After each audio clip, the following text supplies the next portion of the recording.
www.congoconnexiontv.com. Un site nouveau dans un nouveau monde.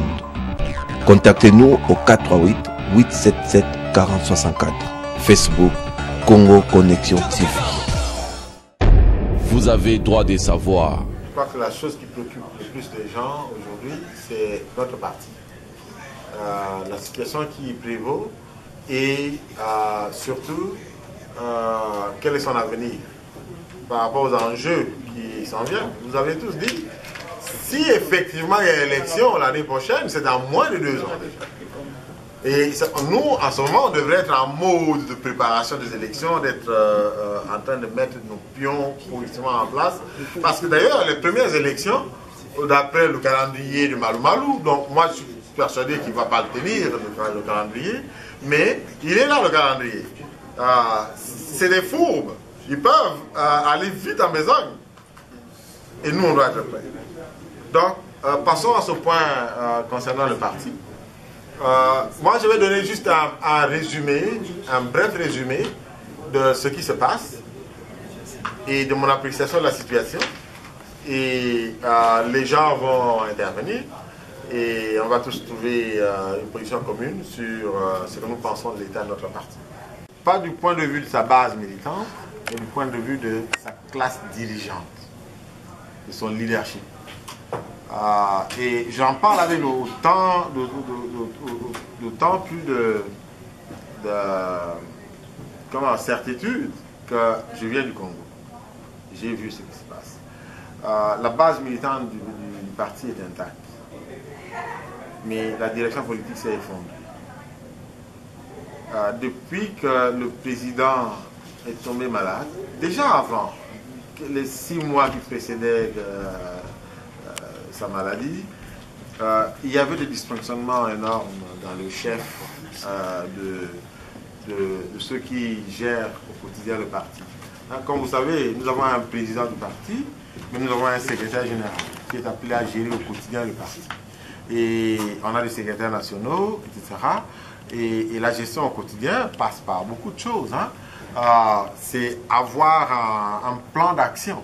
Aucune organisation ne peut agir sans plan d'action, surtout quand c'est une grande organisation complexe comme la nôtre.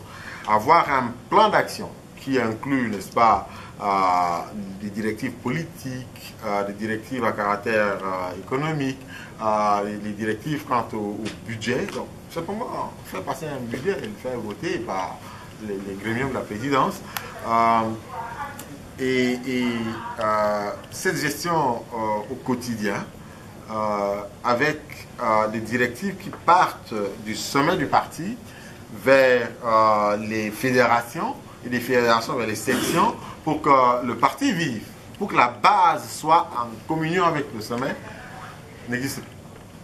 J'étais au Congo, je l'ai vu parce que j'étais à Kinshasa, mais j'étais aussi au fin fond de la bourse.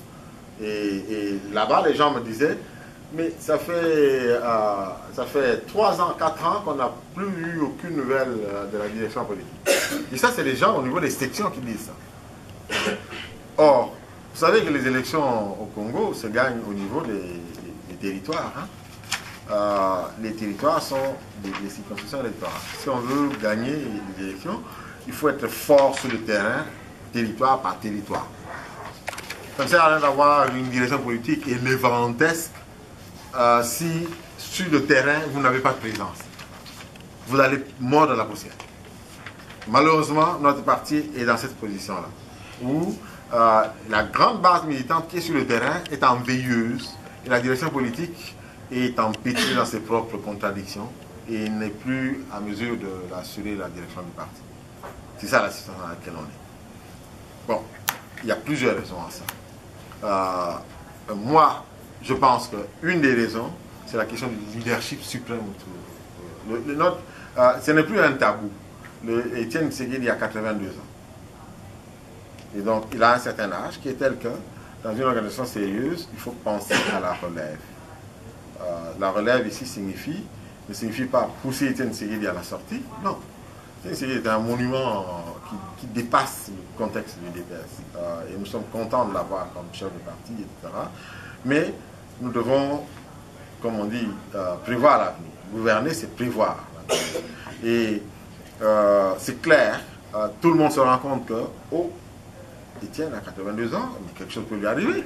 Et donc, on peut maintenant sortir dans la salle apprendre qu'Étienne est mort. Ça peut arriver.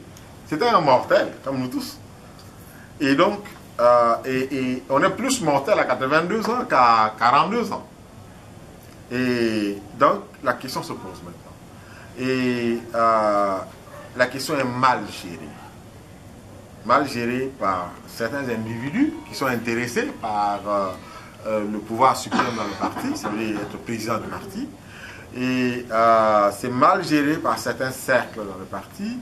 Et c'est peut-être mal géré par la direction elle-même, qui ne prend pas les précautions à temps, qui n'a peut-être pas pris les précautions à temps pour régler la situation.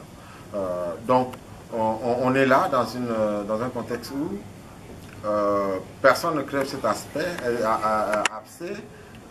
où bon, il faut mettre en place le mécanisme de succession du président en place. Il faut mettre en place une structure claire qui est telle que si Étienne Tshisekedi n'est plus là, on sait exactement qu'est-ce qui va se passer. Ça doit être fait. Et ça doit être fait selon les statuts du parti. Ça ne doit pas être fait dans des officines obscures et puis on demande à tous les autres d'être embrigadés dans le même sens. Ça ne se fait pas comme ça. Donc on assiste en fait à une course au leadership qui ne dit pas son nom. Et qui se fait avec des coups bas au sommet du parti. Où vous avez, je ne vais pas mâcher mes mots ici, vous avez des gens qui ont peut-être intérêt à être président du parti et qui sont dans une position privilégiée et qui essayent d'utiliser, ça existe dans tous les pays, hein. Quand vous êtes par exemple le fils de Mitterrand ou je ne sais pas moi, le nom, bon, mais les lois qui régissent le parti, qui est une organisation de loi, sont extrêmement importantes. Et la base du parti a l'impression que les lois du parti ne sont plus respectées. Et ça, c'est le grand problème qu'on a pour le moment, qu'on doit résoudre. Donc, je vous épargne des détails, hein, parce que les détails, vous les connaissez, n'est-ce pas? J'espère que vous connaissez tous les détails. Donc, moi, je préfère garder la hauteur et parler de...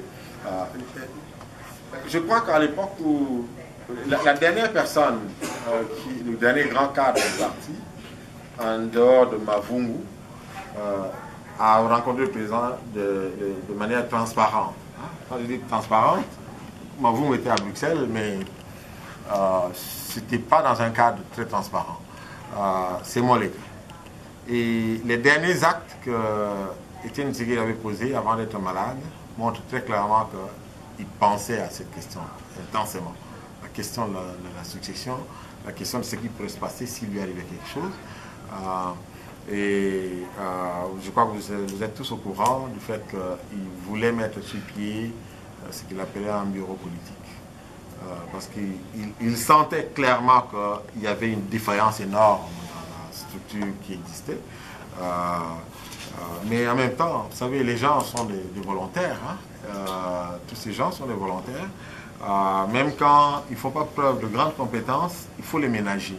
Parce que c'est des gens qui donnent leur temps, ils auraient pu s'asseoir chez eux. Et lui est un homme assez sage. Il a entrevu de mettre sur pied un bureau politique. Et il a commencé à travailler à ça, même à une décision. Il n'a pas eu le temps de matérialiser ça parce qu'il est tombé malade jusqu'aujourd'hui. Alors, on assiste à quoi aujourd'hui? Et là, je vais mettre mes pieds dans les plats et je vais m'arrêter là-bas pour que nous tous nous puissions intervenir. Nous autres ici à l'extérieur, on avait un peu perçu le problème. C'est comme ça qu'on s'est concerté et on a initié la rencontre de Bruxelles dont vous avez entendu parler. Et quand on s'est concerté entre nous, on a dit bon, avant de faire la rencontre, il faut un concept. Il faut trouver quelqu'un qui fait le concept de la réunion, qui met des détails dedans, qui propose ça à tout le monde. Alors, tous on s'est mis d'accord, on a confié ça à Paul. Paul a préparé cette réunion-là, le concept, les thèmes, etc., qui pourrait faire quelle intervention. et a proposé ça à tout le corps des représentants. Et on a accepté le travail. Et puis on a contacté Félix. On a dit, Félix, tu es le secrétaire aux relations extérieures. Nous pensons qu'il faut une réunion maintenant pour régler beaucoup de choses et donner des suggestions sur la marche du parti. Et lui, bon, il a accepté et on a organisé la réunion de Bruxelles. Et malheureusement, dans la réunion, il y a eu des problèmes dedans, en ce sens que la grande majorité avait un certain nombre de résolutions qui pensaient être importantes les avoir sur la table. Et il y a eu une petite minorité qui ne voulait pas. La question majeure qu'il y avait à Bruxelles, qui est la forme de discorde, c'était la vice-présidence. La majorité a dit, nous voulons qu'il y ait un vice-président dans le parti pour éviter les surprises. Et en fait, nous suggérons que le prochain congrès institue un poste de vice-président et que la commission d'organisation de ce congrès puisse déterminer les attributions de ce vice-président. Mais on a souhaité un certain nombre d'attributions, dont le pouvoir de remplacer directement le président si jamais le président disparaissait ou était incapacité. C'est lui qui termine le mandat. Ça devait être là clairement.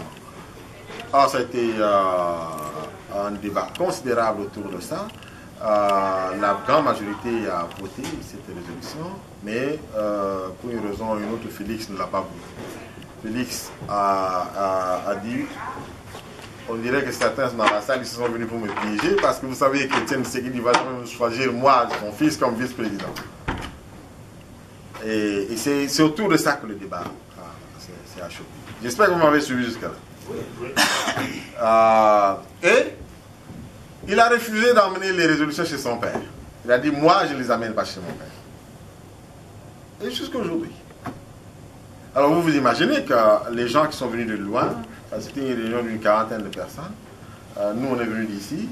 On va outre-Atlantique, on paye des tickets. Et puis, quelqu'un, de manière dictatoriale, décide qu'il n'emmène pas les résolutions chez le président, qui s'avère être son père.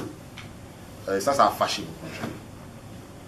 Et parallèlement à ça, on a remarqué que comme des groupes dans le parti ont commencé à s'attaquer aux gens que le président a voulu mettre dans son fameux bureau politique.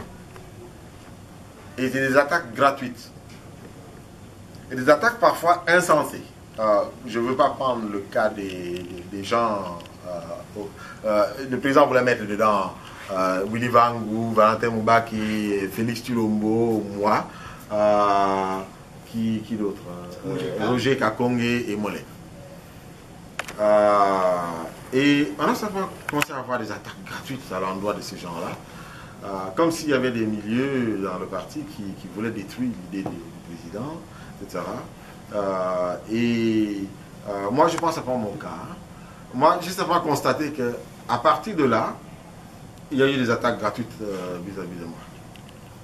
Vous savez, moi, j'étais élu au Congo dans une circonscription pendant les élections en 2011. Le président avait donné une instruction claire en 2011. Écoutez, on nous a volé la victoire.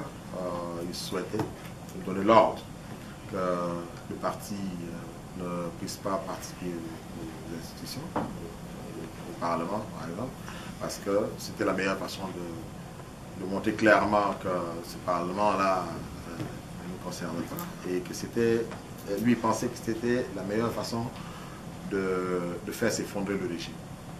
Les partenaires étrangers allaient être horrifiés.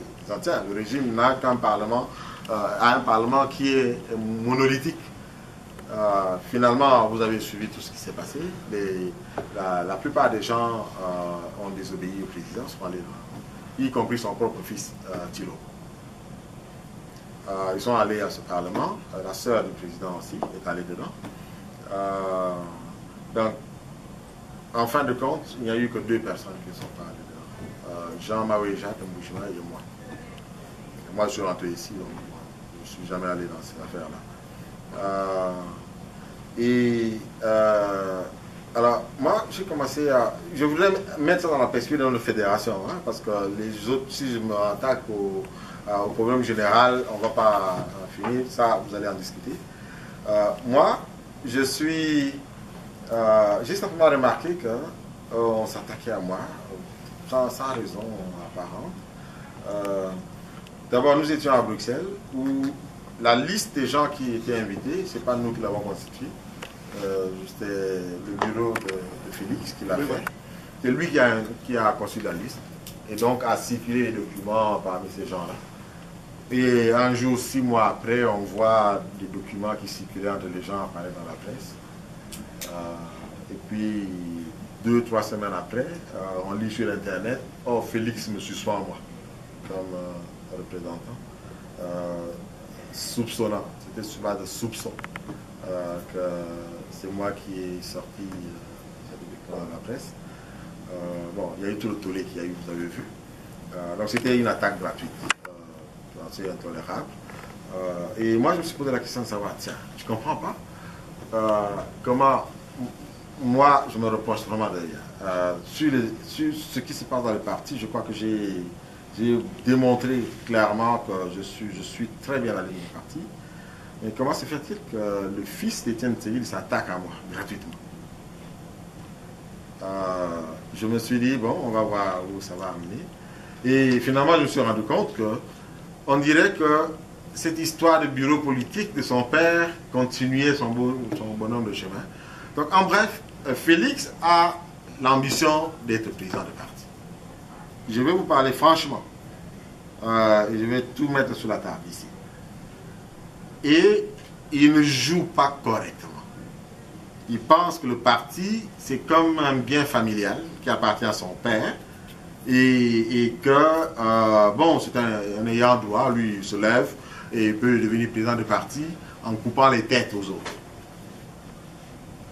Et il le fait de façon assez bizarre. Il s'attaque aux gens qui sont les piliers de son père. Moi, je peux me considérer comme un des piliers d'Étienne Tsegui. Parce que je suis un des rares avec Jean Wangweja qui a suivi son mot d'ordre. Et en plus de ça, ces 15-20 dernières années, j'ai fait énormément de choses pour le parti. Certaines personnes dans la salle ici savent ce que nous avons fait. Hein, Paul qui est ici, c'est très bien. Et énormément de choses. Une bonne partie des choses sont secrètes, je ne peux pas en parler. Et alors on s'est dit, tiens, comment ce garçon s'attaque aux gens qui sont les piliers de son père? Moi, j'ai des soutiens considérables dans le parti. Et quand des gens s'attaquent à moi, ben, mes amis vont réagir aussi. Et on ne fait pas des choses comme ça.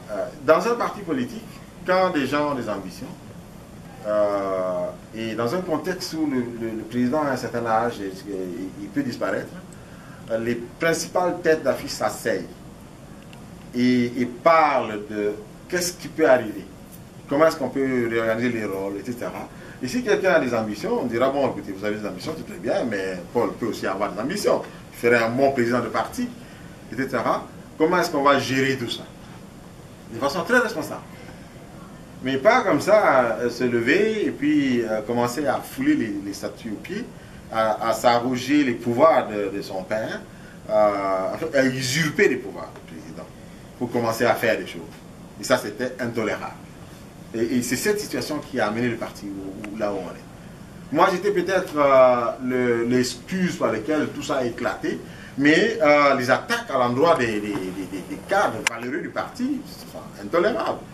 Il n'y a qu'à voir, vous tous vous connaissez Wang, le docteur Wang qui est en Afrique du Sud. Vous savez, dans tout parti politique, il faut parfois être fier des gens qu'on a avec nous. On se dit, tiens, on est fier que ce type-là est avec nous et qu'il n'est pas avec les autres. Et nous, on a assisté avec horreur depuis un an à un massacre systématique des principales valeurs du parti. On s'est dit, mais est-ce que ces gens... Et quand tu regardes de l'autre côté, ceux qui sont en train de s'adonner à ce spectacle et à ce massacre, tu les compares avec ceux à qui ils s'attaquent, je te dis, mais on ne comprend plus, c'est le monde à l'envers. Si le parti devrait maintenant être constitué des gens qui sont en train d'attaquer là, le parti est fini parce que quand vous regardez dedans, c'est la quintessence même des antivaleurs qu'on est en train de combattre. Et on a là une situation intolérable où on s'attaque aux grandes valeurs du parti des gens comme Moubaké, on nous qualifie tous ici d'être des moubakistes, tout simplement parce que, écoutez, ce monsieur, moi je le considère comme le bras droit d'Étienne Tshisekedi. Ce garçon est resté presque 22 ans avec Étienne Tshisekedi. C'est un de ceux qui n'ont jamais flanché. Et il a sa place dans l'UDPS. Et c'est un homme de très grande valeur. C'est pas pour rien qu'il est avec Étienne Tshisekedi, pourquoi Étienne l'aime et lui il aime Étienne Tshisekedi. Mais s'attaquer à lui gratuitement et puis commencer à s'attaquer aux autres en disant que nous on est des suiveurs de Moubaké, c'est même un mépris pour nous.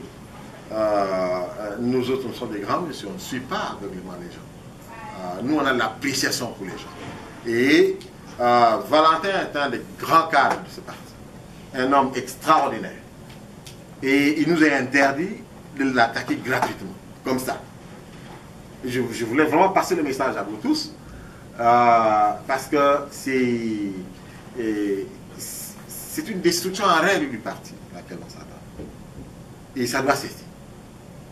Et cette destruction, c'est simplement parce que les gens ont des ambitions de succéder au président et gèrent ça très mal. Donc la question principale qui se pose au sein de l'UDPS aujourd'hui, c'est la gestion de la succession d'Étienne Tshisekedi.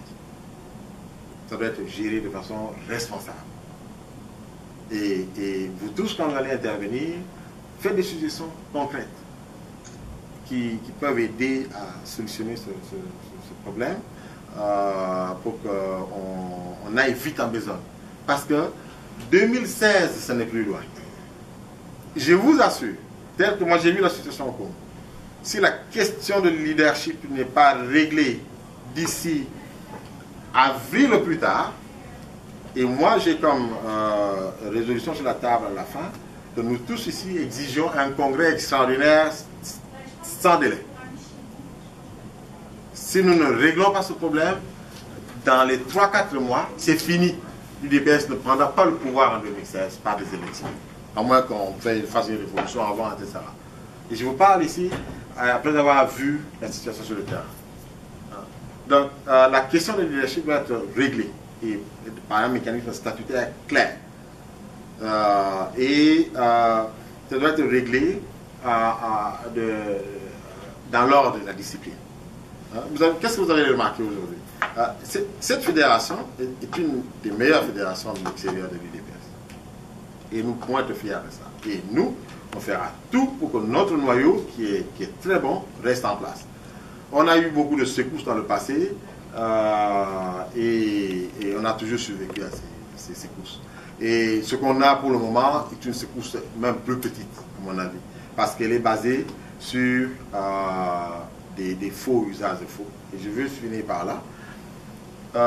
Vous savez qu'il y a un document qui circule qui dit que le président a nommé des représentants dans 3 pays, dont le Canada. Et nous, on a vu le document, on l'a analysé, beaucoup de cas d'entre l'ont analysé, on est arrivé à la conclusion que c'était un faux. Et ceux qui agissent sur base de ça font usage de faux. Et nous allons les traiter comme tels, par les mécanismes appropriés dans les pays dans l'état de droit. Ceci va être devant la justice en Belgique. D'ailleurs, c'est déjà introduit. Nous allons accuser X pour faux usage de faux. L'UDPS appartient à nous tous. Hein? Nous avons beaucoup travaillé pour ce parti. Il y a des gens qui sont morts pour ça. Nous, on est contents d'être en vie. Mais les autres sont morts. Et quand vous assistez, n'est-ce pas, à ceci, des gens assis, et je sais que un des concepteurs de ça, c'est Nkachama, qui est ici. Je cite son nom. Il est assis ici en Occident, mangeant des pommes frites et insultant la mémoire des gens qui sont morts, en fabriquant des faux de ce genre. Et ça au nom d'Étienne Tshisekedi, qui ne le sait plus. C'est inacceptable. Donc, il y a ce faux qui circule. Ceux qui l'ont analysé ont fait un constat très clair. Comparez les signatures, vous verrez que la signature n'est pas vraiment celle d'Étienne Tshisekedi. Et puis, ceux qui fabriquaient le faux étaient tellement dans la vitesse de faire une basse besogne qu'ils faisaient du copier-coller sans même se rendre compte de ce qu'ils mettaient dans le document. Les articles et les références. Les attendus, les articles sur lesquels la décision, quand une décision c'est quoi? On a attendu ceci et vu ceci, etc. À la fin, on décide ceci. La décision donc est basée sur ces attendus. Les attendus en question, c'est du copier-coller. Les gens qui ont fait le copier-coller ne se sont même pas rendus compte de quels articles ils invoquaient. Des articles qui concernent l'organisation des sections, comment une section rend compte au secrétaire général, des choses comme ça. Les attributions des sections. Des choses qui n'ont rien à voir avec la nomination des représentants. Ça veut dire que les personnes étaient tellement pressées de régler des comptes, ou je ne sais pas moi, que ils n'ont... c'est tellement ridicule que la personne qu'ils ont chargée de mettre ça sur la place publique, le tollé après quelques heures était considérable. Et la personne a dit non, nous retirons ça, nous allons corriger, élaborer une autre décision. Mais c'était incroyable. Et tout ça mis au nom d'Étienne Tshisekedi. Étienne Tshisekedi est à Bruxelles, la décision est prise à Kinshasa. Et signée à Kinshasa, soi-disant. Et la décision d'avant, avant, ils ont sorti une décision à Bruxelles où le président nomme un conseiller juridique, quelque chose comme ça. Mais c'est signé Bruxelles. Mais pourquoi alors, juste après, on signe quelque chose à Kinshasa? Le président est à Bruxelles. Donc c'était un faux. Et moi, j'ai écrit aux autorités ici, comme mesure conservatoire, j'ai écrit aux affaires étrangères, j'ai longuement parlé avec le responsable Afrique.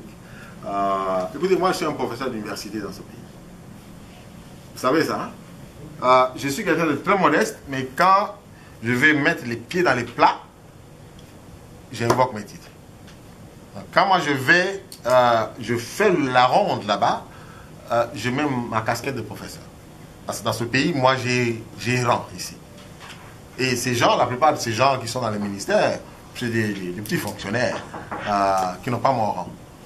Vous comprenez que moi, comme un homme responsable, quand je sais que ce sont des gens qui sont en train de faire du usage de faux, que je dois prendre mes responsabilités en main. Donc, nous avons colmaté la brèche. Et j'ai envoyé ça aussi au Caucus Congo. Au Parlement, il y a un groupe de parlementaires qui sont intéressés par les affaires congolaises. Et et certains d'entre eux sont mes amis. Je leur ai dit, voici ce qui se passe. Ils sont dit, professeur, mais c'est incroyable ça. J'ai dit, malheureusement, ça arrive. Et donc, vous, si quelqu'un se présente ici, alertez la VRC, alertez-moi. J'espère qu'on s'est mis d'accord à ce sujet. Donc, ceci va être traité avec la plus grande rigueur. Je pense ici d'autant plus au sérieux qu'il y a eu un dérapage intolérable depuis quelques mois.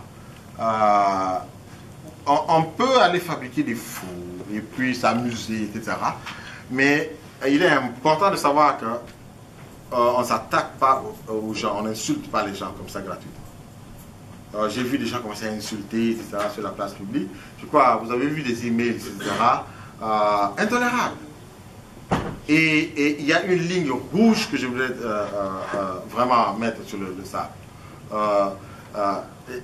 Les gens qui jouent à ce jeu que nous voyons ici doivent savoir qu'il y a une limite. Il y a une limite ici. Et je vais encore terminer par là. Vous avez vu des notes. Je ne veux pas tomber dans le piège de Félix qui joue son petit jeu et qui veut que les gens se battent ici. Je n'entrerai jamais dans ce contexte. Vous n'allez pas voir Paul et moi nous battre avec des gens ici. On ne le fera jamais. Parce que ils font usage de faux, c'est éclairci. Et puis, nous, on va continuer le chemin. Mais il y a des documents, on va vous les envoyer par email, où vous allez voir le contraste saisissant qu'il y a entre la situation qui se passe aujourd'hui et celle qu'on a eue en 2009 et 2010. Vous verrez que les mêmes fauteurs de troubles d'aujourd'hui, ce sont les fauteurs de troubles de 2009 et 2010. Et très bizarrement, ils tiennent aujourd'hui un argument exactement contraire à celui qui tenait en 2009-2010. Vous allez voir ça par email. Donc, j'ai été un peu long et je ne vais plus intervenir là-dessus. C'est Paul qui interviendra dans la suite, essentiellement sur ce point.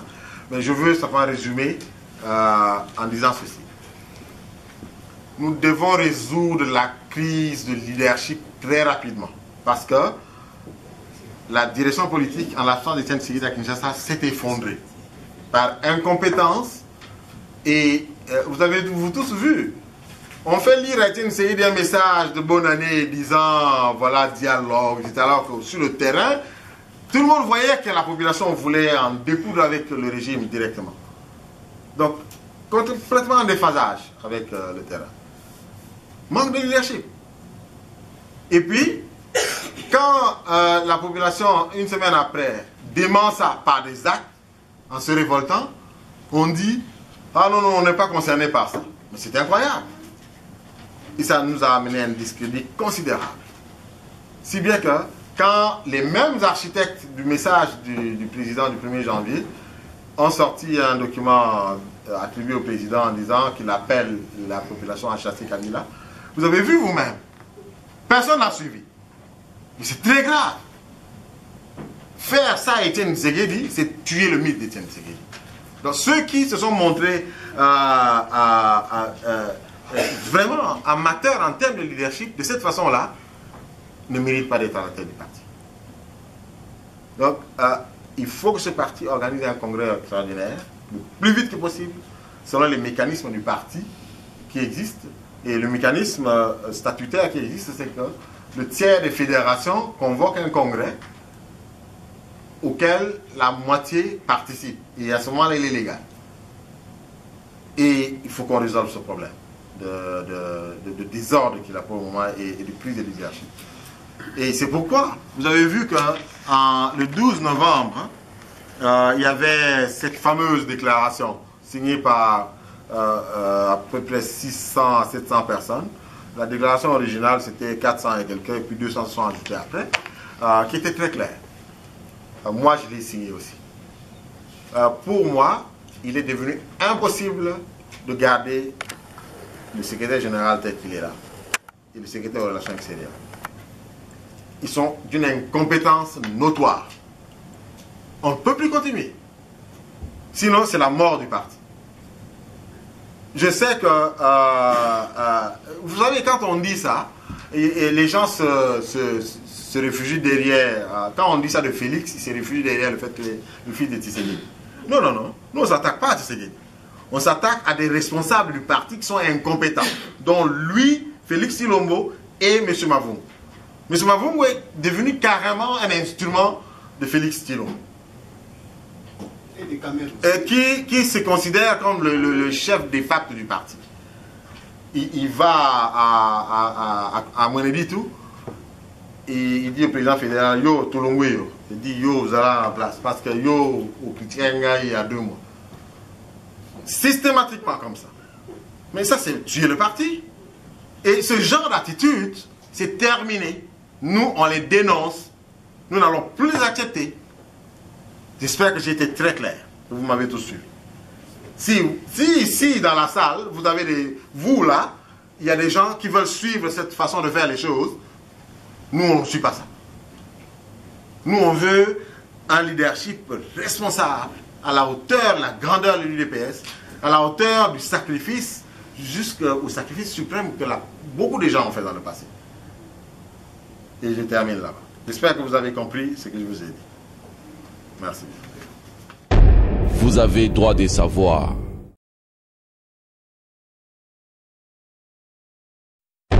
Vous avez droit de savoir. Il n'y a pas eu une cohésion et une concordance entre les représentants qui devaient haut et fort dénoncer cette chose-là. Parce qu'aujourd'hui, on s'aperçoit que même au niveau des représentations, il y en a qui ne se prononcent pas. Deuxième chose, lors du dernier congrès, le premier du parti, j'avais posé à un des membres la question de la succession de Tshisekedi en 2011. Même Mehdi, et là il est témoin, j'ai répété toujours cette question: qui remplacera Tshisekedi? Il disait non, c'est déjà prévu, les mécanismes sont prévus, même au niveau de texte. Et aujourd'hui, on s'aperçoit que les gens ne font pas une bonne lecture des statuts qui régissent le parti. La preuve, toutes les décisions qui sont prises sont à l'encontre des textes du parti. Et il y a certains cadres du parti qui les acceptent ou qui les avalisent. Et ça revient à la question que les gens se posaient. Avec une telle attitude, un tel fonctionnement, on ne peut pas créer une cohésion et une unité. Même si on disait on va aller à une réconciliation. Mais les séquelles sont là. Quand il y a des gens qui prennent un Y pour un I, quoi que ce sont des voyelles, ça change toute la dynamique de la chose. On ne respecte plus le bénévolat que les gens font à l'UDPS parce que les gens ne sont pas payés. Les gens sacrifient leur temps et leurs énergies pour que la boîte marche. On est réaliste, on sait qu'une élection se prépare 2 à 3 ans d'avance. Dès l'instant où on entre au pouvoir, on prépare cette alternance-là. On a 2 ennemis. Les membres de l'UDPS eux-mêmes et l'extérieur. L'UDPS est un parti seul qui n'a pas des alliés solides et tout ça. Et c'est devenu un incontournable. Mais aujourd'hui, on l'a tellement fragilisé qu'on n'a même plus pignon sur rue. C'est que le professeur Kirenga dit est vrai. Moi, j'ai passé 8 mois à Kinshasa, entre 2014, donc de novembre 2013 à juillet 2014. On est inexistant sur l'étendue du territoire. Stanislas Moulabi, président sectionnaire de UDPS Ottawa. Je vais plus ou moins abonder dans le même sens que mon frère ici à côté, en fustigeant un peu le représentant aussi, parce que dès lors que la situation devenait très claire, qu'il y avait une imposture à très haut niveau du parti, il fallait vraiment avec force et vigueur réagir. Et cette réaction-là, nous ne l'avons pas vue, surtout pas auprès des représentants qui sont à l'extérieur, qui, à mon avis, ne devraient pas être influencés de près par la tricherie qu'amène le duo Mavungu et Tshisekedi.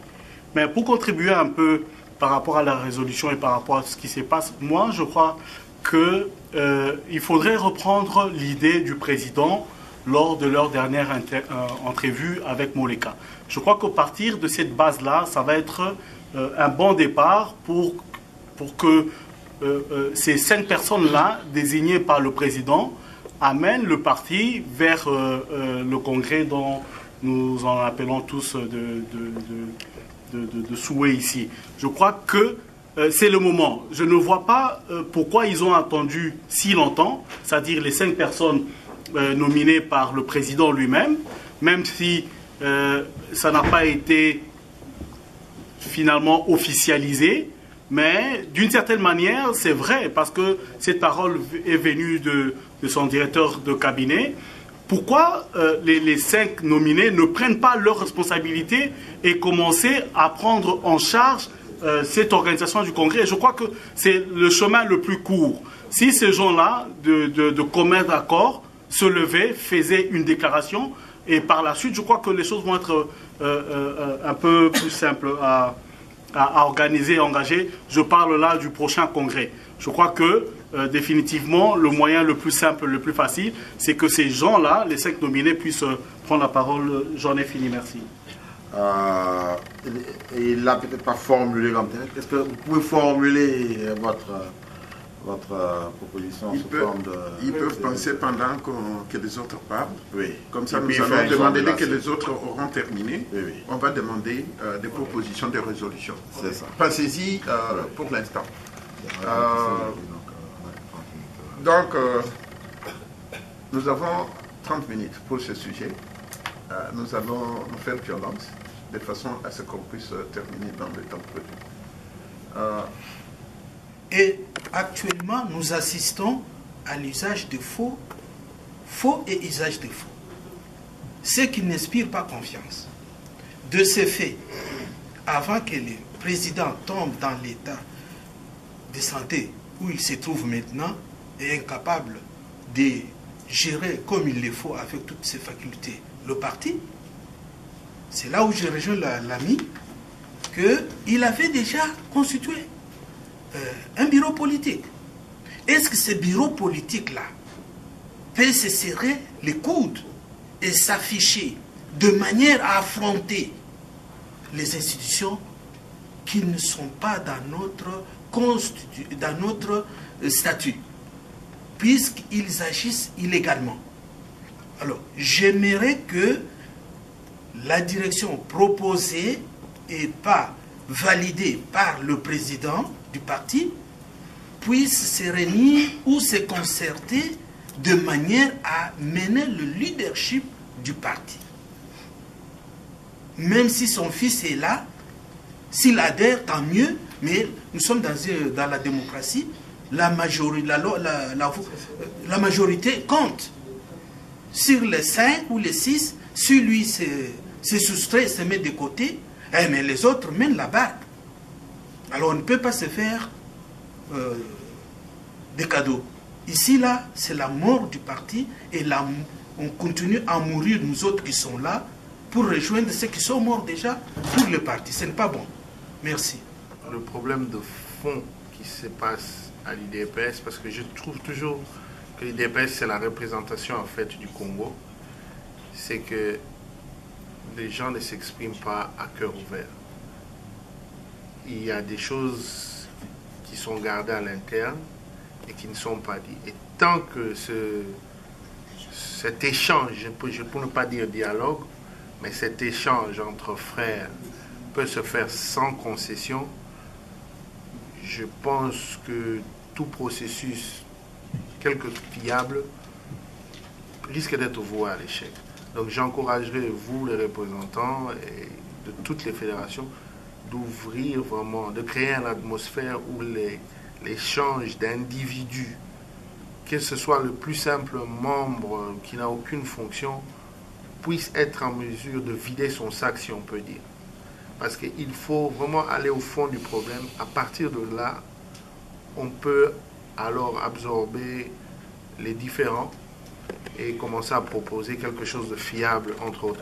La direction politique en soi, elle n'est pas mauvaise, mais si vous regardez la configuration, l'idée de la configuration de cette direction politique, vous vous rendez compte que le président cherchait à avoir une certaine représentativité de toutes les régions dans cet objectif.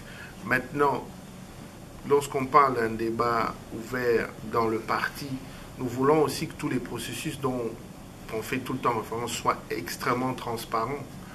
Si, par exemple, de ces 6 membres qui ont été proposés, il y en a qui ont des ambitions légitimes pour devenir président du parti, est-ce tout à fait, je peux dire, adéquat qu'ils soient part de cette direction politique? Parce que, ne nous voilons pas la face, ils vont peut-être probablement tirer la couverture de leur côté. Donc s'il faudrait avoir une direction politique, il faudrait s'assurer que chaque membre de cette direction politique n'ont pas des ambitions pour devenir président, de manière à ce que le travail puisse être fait avec toute objectivité possible. Donc moi j'inviterais peut-être les membres qui ont été désignés, si, comme cela a été fait par représentation de région, s'il y a quelqu'un qui est d'une région spécifique qui a des ambitions, de ne pas prendre part à ces directions politiques, qu'on cherche quelqu'un de la même région pour avoir cet équilibre de représentativité des régions et qu'il puisse, en fait, que cette direction politique soit apolitique, si on peut dire, et regarder le refondement, le renouveau de ce parti qui est en lambeaux, on peut dire. C'est ce que je pense. Moi, ma proposition est vraiment la suivante. Je pense que si on arrive à rencontrer le président, comme le représentant Keringa l'avait écrit dans un de ses documents, que le président n'est pas accessible par les cadres du parti.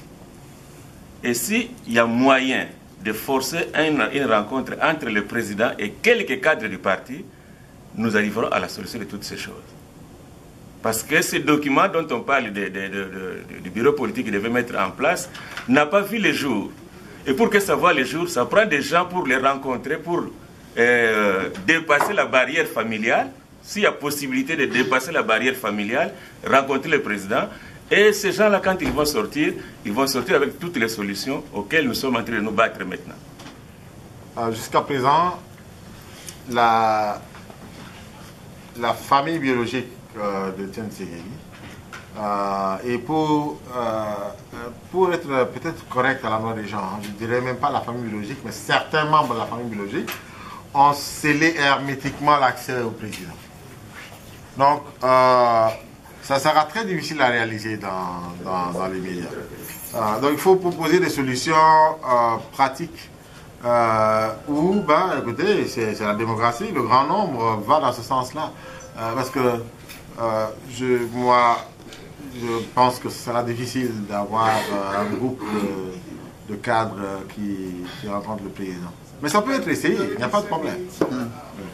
C'est-à-dire, la crise que vivent les partis aujourd'hui, moi je dis c'est une crise de compréhension de l'idéal. L'idéal auquel nous adhérons à l'UDPS. Est-ce que nous avons intériorisé la pensée de Tshisekedi? Puisque aujourd'hui on parle honnête Tshisekedi, je le vois. Et on dit même que la famille biologique est plus Tshisekedi que nous autres. Moi je pense que les problèmes partent de là. C'est-à-dire cette sincérité qu'on a adhéré à l'UDPS. Moi, je suis natif de Bandou de Nyoki. Et chez moi, j'ai grandi qu'avec des Kassaïens. Pourquoi? Parce que Forescom à l'époque, la plupart des cadres des PDG qu'on nommait, c'était des Kassaïens. J'ai grandi avec, j'ai pas des amis de chez moi. Et moi, dans ma conception de l'UDPS c'est le Congo.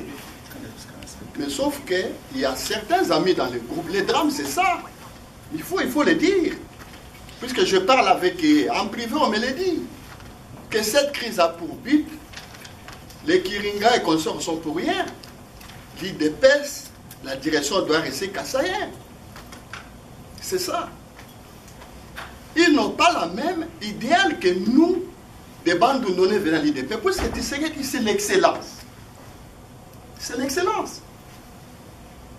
Moi, mon père, c'était un cousin à Boboliko. Je pouvais aller chez PDC. PDC à l'époque était supporté par l'Église catholique. Toute la famille. Kiringa le sait. Toute la famille, on est des PDC. Mais moi, j'étais rebelle. Les drames qu'on vit, c'est ça. Il y a certains amis à qui on a lutté depuis plus de 20 ans qui continuent à croire que l'UDPS doit rester kassaïen. Même si c'est déminable. C'est ça le problème. Est-ce qu'on ne peut pas se dire la vérité? La vérité, c'est ça. Pourquoi on s'en prend à Kiringa? Pourquoi on s'en prend à Moubaki? Puisque nous, on est venus, on est adhéré à l'UDPS pour l'excellence. Tshisekedi nous représente. Il est dans le sang. Politiquement, nous sommes des enfants politiques de Tshisekedi. Mais il y a toujours un groupe de gens qui continuent à croire que l'UDPS doit rester kassaïen. Leadership. Le problème, c'est ça. On peut beau dire, on arrivera là. Ça, c'est ce qu'on dit en privé. Mais je vous dis ça publiquement. Chers amis, kassaïens, je ne vous offense pas. Mais les drames, c'est ça. Vous me connaissez. Vous me connaissez très bien. Les drames, c'est le leadership du parti doit rester kassaïen. Un point bas. Le cas que tu décris là, il n'est pas seulement spécifique à toi que toi tu es né avec les Kassaïens. Moi je suis Kassaïen, mais je ne suis pas né avec les Kassaïens. Donc ce n'est pas quelque chose qui est particulier. Le premier président de l'UDPS n'était pas un Kassaïen. Ce n'était pas un Kassaïen. Parmi les 13 là, il n'y avait pas que des Kassaïens. Donc ce discours-là, c'est un discours qui est circulé et entretenu d'office pour des gens qui ne sont pas à mesure de confronter ce qu'on appelle la démocratie. Vous avez parlé de l'excellence, mon cher ami. Combien de Kassaïens ont été présidents de ces pays-là? Au Kasaï, le deux Kasaï, c'est plus ou moins 6 millions d'habitants. Quelle est la province qui peut gagner, quel est l'individu qui peut gagner la présidentielle au Congo avec sa province, avec sa tribu, avec son clan? Non. Le problème qui est là, on a trouvé, l'UDPS s'est bâti une réputation. Et ceux qui ne sont pas à mesure par des moyens légaux, comme on le dit, les statuts, les congrès, tout ça, d'accéder au leadership, veulent le faire de manière détournée. Et la première des choses, en Afrique ou au Congo, la première des choses que l'on dit à quelqu'un, Kassaïen. Vous savez ce que ça veut dire, Kassaïen? Vous savez ce que ça veut dire? Ça veut dire, on parle de nos mamans. Quand on dit, mais toi tu n'es pas Kassaïen, directement tu penses à ta mère. Directement, on ne pense jamais à nos papas. Les réflexes, c'est de dire, ah, donc il a insulté ma mère. C'est un faux problème. C'est vrai, ils en parlent. Il y a des réalités. Oui, c'est vrai, ils en parlent, mais ce n'est pas ça le problème. Le problème est que nous sommes en mesure aujourd'hui, à cet instant, de trouver quelqu'un qui peut porter la flamme de l'UDPS. Ces gens-là vont avoir l'UDPS peut-être, ils n'auront pas la présidence. Sûr et certain. C'est ce que vous venez de dire. Si nous ne faisons pas attention, mais nous allons couler avec eux, Kassaïen ou pas.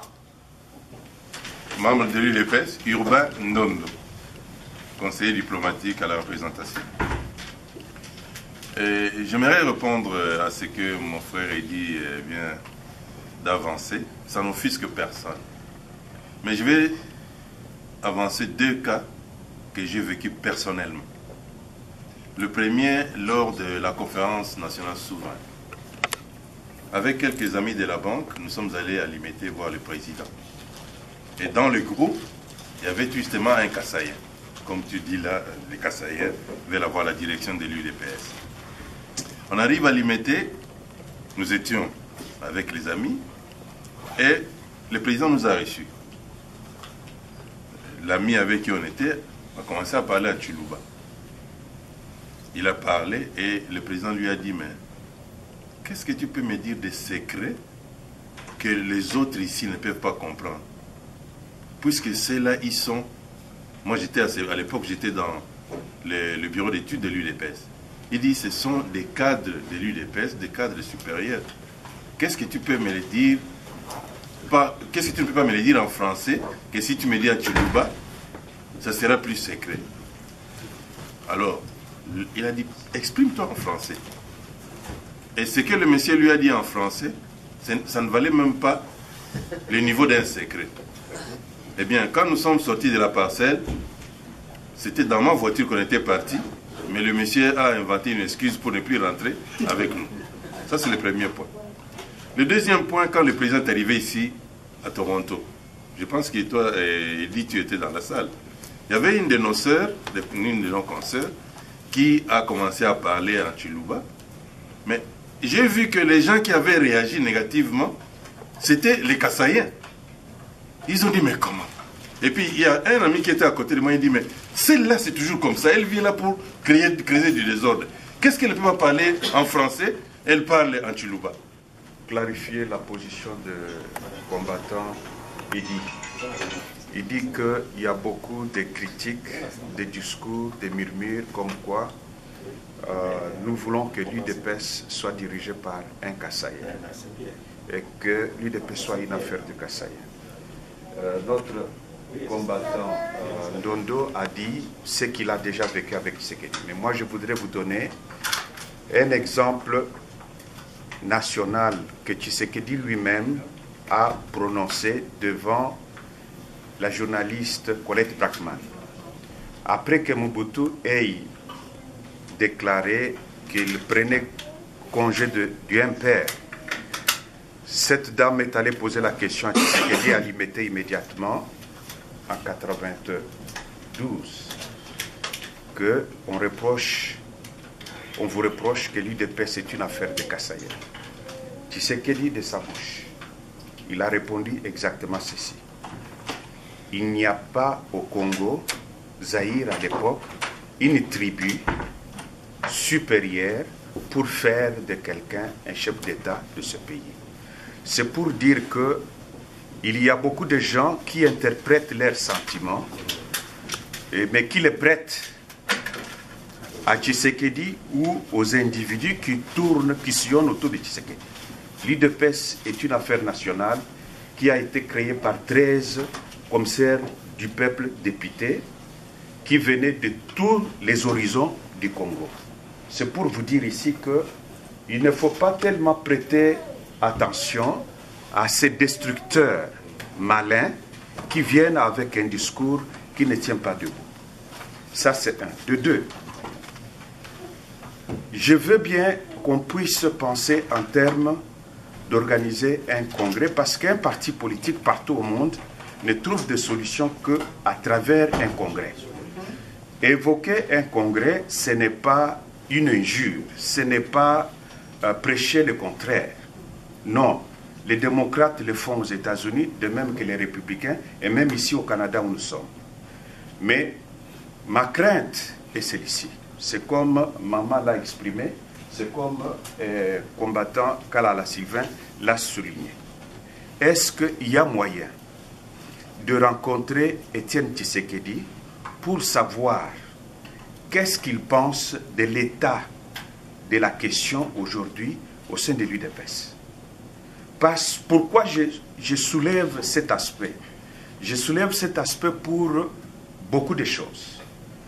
Tous ceux qui ont essayé de résoudre les problèmes au sein de l'UDPS à leur manière ont buté à un échec.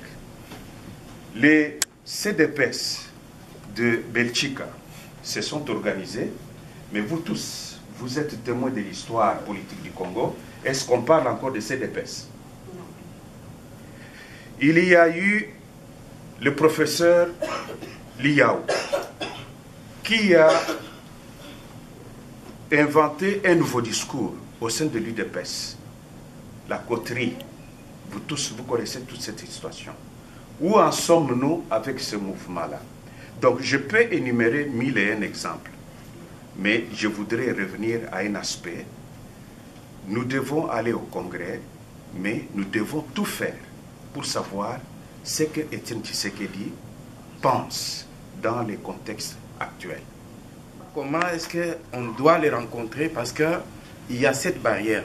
Je dis seulement une chose. Comment tu entends? J'entends que soit les représentants, soit les vice-représentants, avec les représentants qui sont en Europe, de se rencontrer et d'aller là où il est, parce qu'on connaît là où il habite. Si on nous refuse d'entrer là où on habite, j'avais dit qu'il y a deuxième option, c'est d'appeler tous les Congolais qui sont à Bruxelles, qui sont de l'UDPS, de se mettre devant la porte d'Étienne Tshisekedi, où il sort ou il ne sort pas. C'est simple. Parce que nous faisons des manifestations, nous faisons des manifestations, les gens sortent. Donc, je crois que c'est ce que nous devons organiser et il doit sortir pour nous parler. Merci. Nous ne pouvons pas rester comme ça. Bon, on va essayer de formuler ça sous forme. Maintenant, c'est la proposition de résolution. Mais c'est la seule résolution. Il y a une résolution à proposer. Moi, je vais reformuler la. Notez qu'est-ce qu'il y a dit. Vous avez droit de savoir. Monsieur Yoban Nono, Monsieur Albert Bouyama, conseiller diplomatique à la section, Monsieur Touré Kabongo, le président de la section de l'Ontario, Monsieur André Kabemba, le vice-président de la section du Québec, le président de la section du Québec est quelque part. Où est-ce qu'il est passé? Il est sorti pour régler les questions logistiques. Le président de la section d'Ottawa, Stanley Moulavi, le vice-président de la section d'Ontario, Edim Fourou, Monsieur Kabongo Dominique, un membre valeureux de notre représentation, Monsieur Colin, le président de la cellule de London, Monsieur Moukindi Alex, qui est conseiller juridique à la section de l'Ontario. Je crois que vous voyez les deux mamans. Maman Julie, qui est dans notre bureau de la représentation, elle est responsable de la Ligue des femmes. Maman Janine, qui est dans le comité de l'Ontario. Je crois qu'elle est la trésorière de la section de l'Ontario. C'est elle qui s'occupe du morceau là-bas. Et puis, un autre membre du comité fédéral, M. Adolphe Makoso. Je crois que j'ai présenté tout le monde. Ça, c'est l'équipe choc de l'UDPS Canada. Ces gens ont fait énormément de choses ces 15-20 dernières années. Et nous allons... Et le président, venez par ici. C'est le président de la section du Québec. qui était allé régler un problème logistique. Donc c'est ça. Il y a Sage qui doit venir par ici pour qu'on le voit. Sage Gayala qui est le responsable de la communication de la fédération.